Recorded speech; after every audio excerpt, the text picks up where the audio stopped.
আজকে আমি বানাচ্ছি চিকেন ডাক বাংলো রেসিপি। তো দেখো, আমি চিকেনটা ফার্স্ট ধুয়ে নিয়েছি। তো এখন টক দই দিয়ে মাখবো। এই যে টক দই দিয়ে মাখছি, সুন্দর করে টক দই দিয়ে মাখতে হবে। টক দই দিয়ে তারপর দিলাম নুন, তারপর দিলাম হলুদের গুঁড়ো, তারপর চিনি দিয়েছি অল্প সামান্য, তারপর দিব জিরের গুঁড়ো, তারপর জিরের গুঁড়ো দেওয়ার পর দিব মরিচের গুঁড়ো, তারপর দিব সরষের তেল।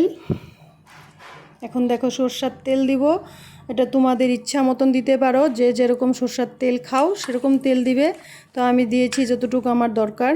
তো দিয়ে এখন ভালো করে মেখে ম্যারিনেট করে রেখে দিলাম আধা ঘন্টা। তারপর এখন শুকনো খুলোতে মানে শুকনো কড়াইতে দেখো দিচ্ছি আমি কতগুলি মশলা, এগুলো ভেজে নিতে হবে, শুকনো শুকনো ভেজে নিতে হবে।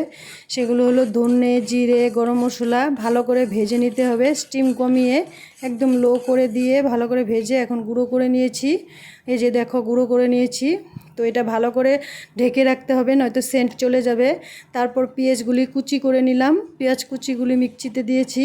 তারপর দিব রসুন, তারপর আদা কুচি, তারপর মরিচ মানে কাঁচা লঙ্কা। তো কাঁচা লঙ্কা দেওয়ার পর এটা পেস্ট করে নিলাম।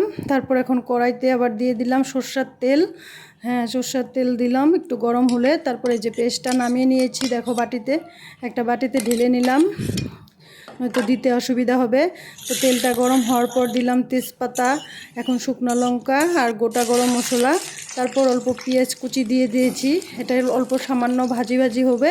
তারপর মানে পেস্টটা দিয়ে দিব। এই যে দেখো, এখন তো টমেটো কুচি দিয়েছি।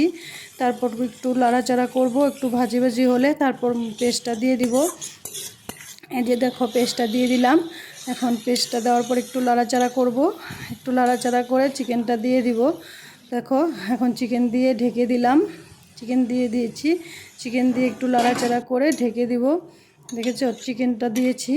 তো চিকেনটা দেওয়ার পর একটু নাড়াচাড়া করে আলু দিয়ে রসুন, গোটা রসুন দুটো দিয়েছি, আমি ভালো পাই তার জন্য, তোমাদের ইচ্ছা হলে দিও, না না হলে তোমরা স্কিপ করতে পারো। তারপর আমি এটা ঢেকে দিব, এখন ঢেকে দিয়েছি দেখো। তো একটু পরে পরে লাড়তে হবে, আবার ঢাকনা খুলে খুলে।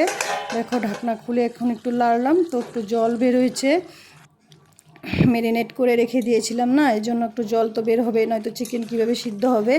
তো জল বের হয়েছে, এখন বারে বারে একটু একটু পরে পরে ঢাকনা খুলে খুলে লাড়তে হবে।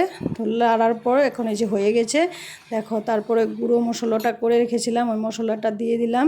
এই যে দেখো আমার চিকেনটা কত সুন্দর কালার হয়েছে।